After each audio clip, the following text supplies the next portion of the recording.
Coming up around the nation, with our dad on the sidelines, Optimus Prime came to play. Bad weather and COVID protocols can't take away from the enthusiasm at homecoming at Morgan State, but the game sure can. The bus is gassed up and we're ready to roll. We're pulling out now, heading for the HBCU Sports Nation, and we're coming at you. 1, 2, 3, hit it!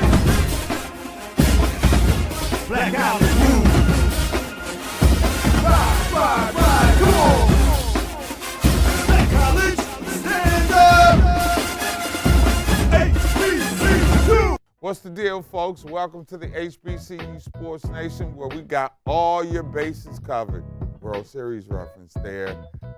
Everything from the MEAC, SWAC, CIAA, and SIAC, we will proceed to give you what you need so that we can drop the knowledge on you like it's hot, and you can tell people where we give it to you straight, no chaser. Now, as we roll towards the third and final month of the season, there is no doubt. The best team in Division II clearly is Bowie State. The best team in Division I, well, it could be Jackson State. And even without Coach Prime on the sidelines, his son Shador, well, remember what they used to tell you? When dad's away, the kid will play. This one sure can. Let's head to the Highlight Zone. 1, 2, 3, hit it! Black out and move. Ride, come on! Black College, stand up! HBCU! Even without Coach Prime on the sidelines, Optimus Prime is still getting it done. Just ask Bethune-Cookman. Shador Sanders is having an Offensive Player of the Year season, folks, and it continued while Dad is recovering from foot surgery. You know, when the cat's away, the mouse will play. Sanders and the Tigers offense found their groove in the second quarter when he connected with Malachi Weidman. The freshman goes 23 yards, and it was on from there. This dynamic duo connected 4 times in the end zone on the day. Sanders shows off the run game, and it makes you wonder, is that the shoes? Where'd you get that from? Optimus Prime scores from 17 yards out, and the route is on. Yo, Wildcats, you ready to throw in the towel? No? Well, I guess it couldn't get worse. Actually, it did. Third quarter, Isaiah Bolden takes a kickoff back and makes a 94-yard house call. And the family is glad to see him. COVID tested, SWAC approved. Pookie, Keisha, Ray Nim, LaKeisha baby daddy, everybody at the crib as Jackson is partying on the beach after a 42-12 dub. Jackson undefeated in the SWAC, Bethune-Cookman winless on the season. To H-Town, that will be Houston for those of you who are cool impaired. Alcorn State trying to keep hope alive in the SWAC West. We jump to the second quarter when the Braves start the takeover, thanks to quarterback Felix Harper and C.J. Bowler for a 10-yard touchdown pass, and it's 20-7, just over 10 minutes to go before the intermission. Then Texas Southern's Ja'Cory Howard caps a drive with a 1-yard touchdown run. Tigers hanging in it, only down 20-14. But then in the third, here goes Alcorn as Jay Anthony catches a 14-yard pass from Harper, and it's 27-17. Once again, Harper in the fourth, hooking up with C.J. Bowler. And as the 10-play, 68-yard drive comes to an end, it's 34-20. Big dub on the road by the count of 44-27 all-corner winner at Texas Southern. Elsewhere around the SWAC is Florida A&M, a 31-28 winner over Mississippi Valley. Prairie View knocks off Southern to spoil homecoming in Baton Rouge, 48-21. To the MEAC, especially in Dover, where South Carolina State got all they could bargain for from the upstart Hornets of Delaware State. Freshman kicker Gavin Zimmerman puts South Carolina State on the board early, back-to-back field goals of 24 and 22 yards to give the Bulldogs a 6-0 lead early in the second quarter. But this was a blood and guts, white-knuckle defensive battle on both sides. Delaware State finishing with only 244 yards total offense, and South Carolina State with only 235. Late in the second quarter, however, Ja'Cory Benson's 3-yard punch with 4:37 left before recess ended the scoring for the Bulldogs, who led 13-0 at the half, and they would have to hold on, despite South Carolina State quarterback Corey Fields Jr., who's 15 of 30 for 208 yards for the Dogs. But Delaware State wasn't done. The Hornets get their own 55-yard punt return, and it's a house call by Charles Peeler. And suddenly, with 8:19 to go in the third quarter, the gap has been closed to 13-7. Can Delaware State make the big comeback? Not so much. South Carolina State's defense stood tall down the stretch. They come away with that 13-7 dub over this tough and feisty Delaware Hornet team, who are showing signs of becoming relevant in what's left of the MEAC once again. Elsewhere around the MEAC, it was Norfolk State spoiling Howard's homecoming 45-31. So much for Yard Fest, so much for the party on Georgia Avenue. North Carolina Central danced all over Morgan State through the rain for a 28-17 win, ruining the Bears' homecoming. And that's your Highlight Zone. 1, 2, 3, hit it! Blackout is moving. Ride, come on! Black College, stand up! HBCU! Historic days in the Mid-Eastern Athletic Conference as they named the first black woman to a conference commissioner's position. Sonia Sills took over unofficially as the leader of the conference. I had a chance to converse with her before the rest of the MEAC press corps. Congratulations, Commissioner-elect. You mentioned earlier in your comments that about your vision of the MEAC after being groomed by Dr. Thomas, if you will. Mm-hmm. What's the difference? Is it more of a digital versus analog? Is it more broadband versus high speed? How would you, do you have an analogy that you could put to it? Yeah, so it's let's see, 8-track versus MP3. Wow. Wow, that's a long time apart now. For those of you millennials who don't know about 8-track, that's a big step. Why such a broad, perspective? Because in 19 years, there have been a substantial movement forward in terms of platforms and the like. But what do you think are some of the differences that'll help your legacy, if you will, stand out? Look, so, everybody knows the commissioner has a strong legacy with the MEAC. He has made, with the Celebration Bowl, the MEAC SWAC Challenge, the other firsts that we've had under his leadership. So there's no discounting the leadership and the growth that he's made in these 19 years. What I bring moving forward is a more creative way of telling our story, which is very important.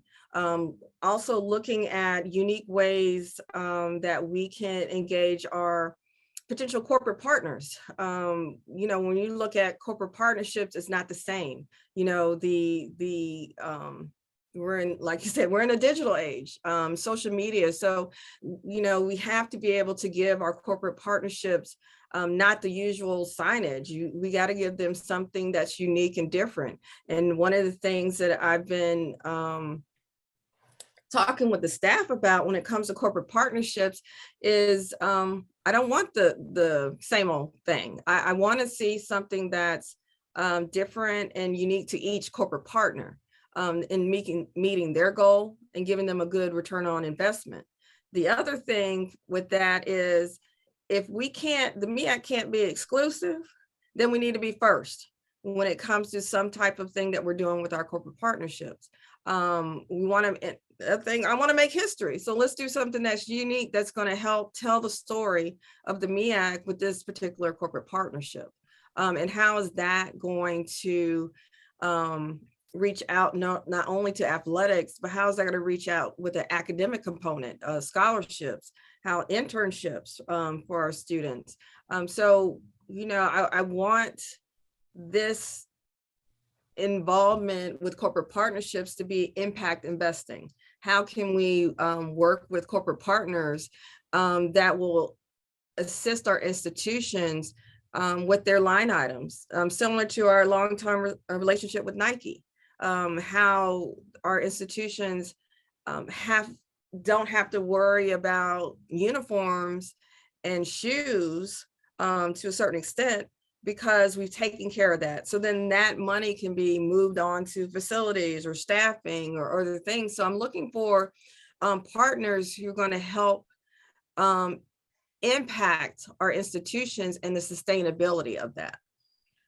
What makes the MEAC attractive to the Elite Eight to stay at home these days? And what do you think makes it attractive to anybody else who want to come in? So one of the things, again, our revenue distribution for our membership, finding ways of revenue generation for our membership, that's a key. Finding those ways that we can assist our institutions, how we can find ways to help, accentuate what our institutions are doing. So in the matter of uplifting them on a national platform in ways like that, and ways that we can cultivate a culture of a MEAC in our history and the way that we want to be seen in the public, and it's a part of that buy-in that we have to be able to buy into the future of where we see the conference. So I think when you have build relationships within the membership, not only with the membership, but with our board chairs of our trustees from our institutions, looking at our alumni, all of that in being transparent about where we are as a conference and where we want to go, and to get that involvement as we move forward. How much does TV revenue play into the financial distribution, and has Thursday night football's time come and gone? You're opposite the NFL, and I'm talking about the HBCU. We all know that the NFL is the 800-pound media gorilla in the room. It drives every major network, but our games are on opposite the NFL on Thursday night. We can't win. So right. Would you suggest perhaps with your media partners that, say, a Friday night? I was at a Friday night game in DC a couple of weeks back, and the atmosphere in the building was tremendous despite the lack of success that the teams were having. What would be your position on that?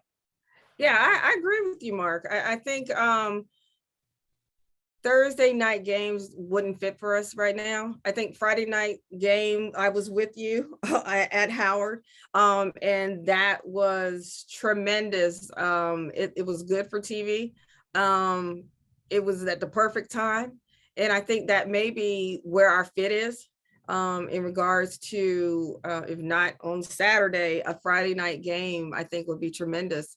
And so those will be like one of the things that we'll continue to talk to ESPN about, but also look at other ways that we can stream that, of course, keeps us in line with our ESPN contract, but looking at those various platforms that we can get more exposure for our institutions.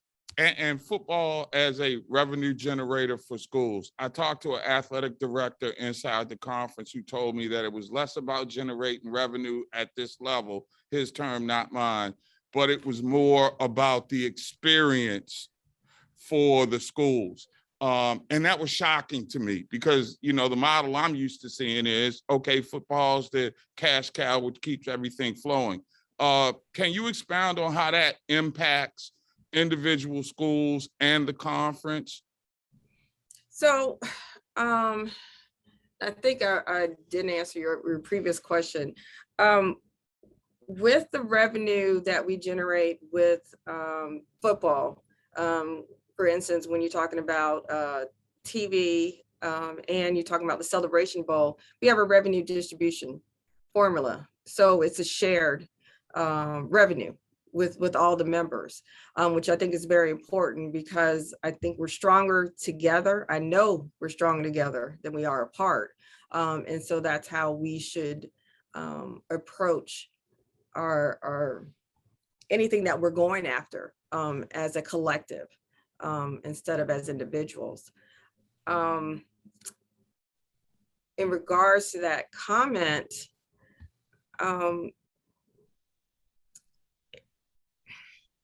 I guess I would say that, the athletic director is looking at the best interests of their institution, which is what every athletic director should be doing. So it's a matter of seeing if that interest is going to be in the best interest of the conference as a whole, and how we move forward. And so that's the thing that we need to be on the same page and think not only as individual institutions, but also what is best for the conference as a whole. 1, 2, 3, hit it! Black College move. Ride, come on! Black College, stand up! HBCU!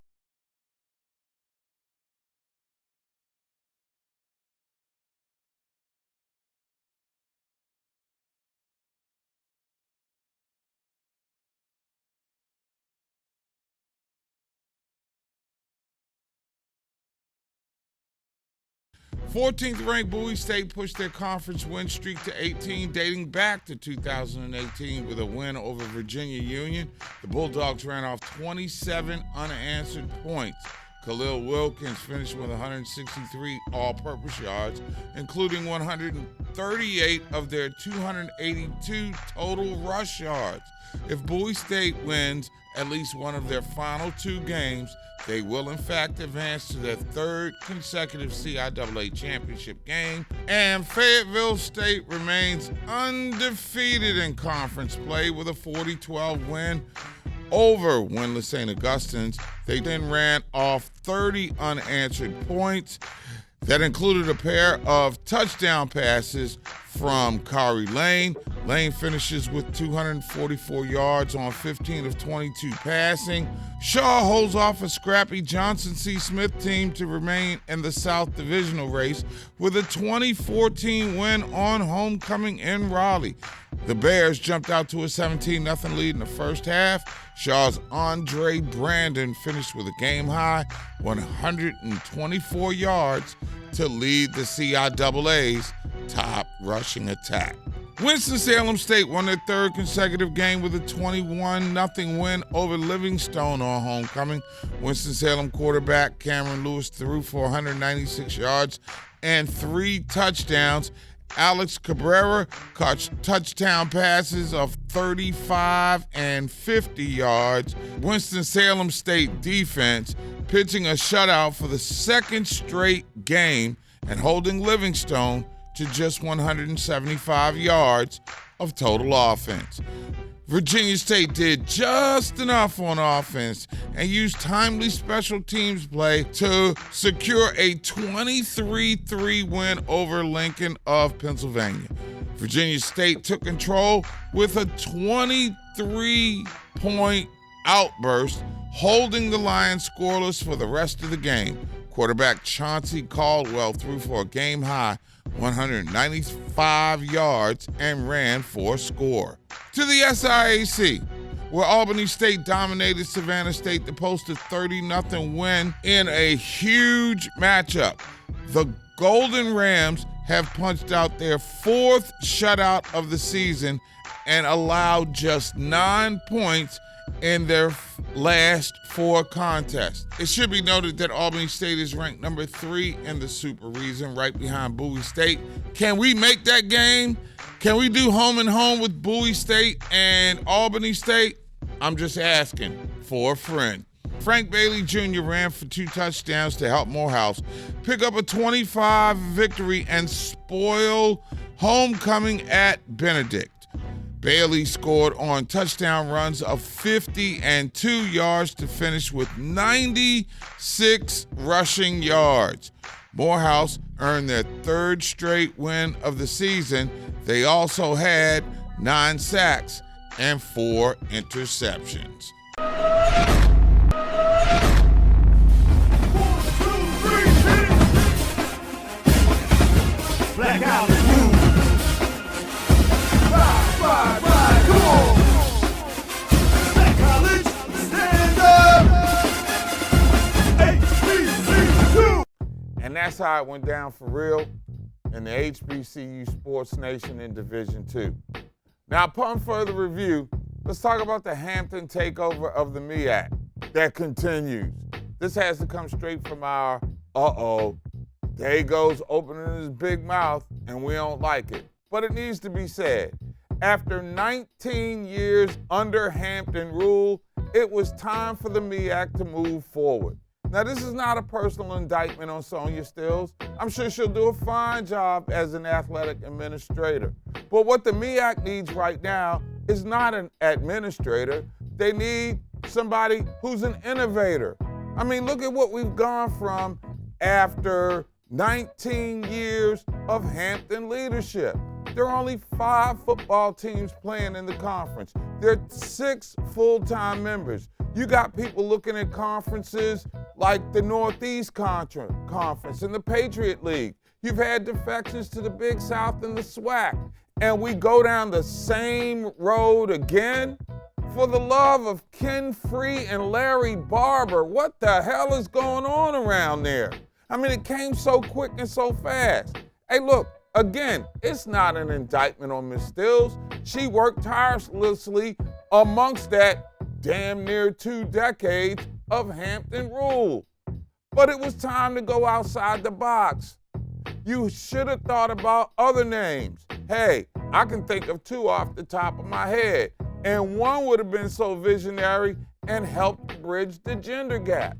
To me, if you were looking at a woman, the most accomplished woman that knew anything about it that was ready to be your commissioner was Siobhan Mansfield, an innovator, somebody who worked in the SEC, somebody who worked in the SWAC.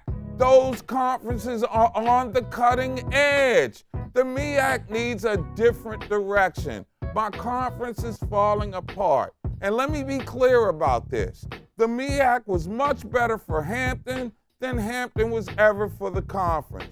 They never drew at classics. Just look at what failed in Howard and in Chicago. They won championships, but they didn't resonate marketing-wise. Good luck, MEAC. We need an innovator to come in to save our league. Or perhaps listen to Coach Prime. who said, and I quote, the MEAC ought to just go ahead and dissolve and come on over and join us in the SWAC so we can do just like the SEC. Brilliant minds are innovative minds. And it looks like there's one conference that's stuck in neutral. That's going to do it for this week's edition of the HBCU Sports Nation. Thanks for hanging out. You got beef. I'm at the Sports Groove, 24/7, 365 on a computer, smartphone, tablet, Facebook, Twitter, Instagram, and TikTok. But you don't have to worry about me twerking. Because if I twerk, then I might tweak something. A little bit too old for that.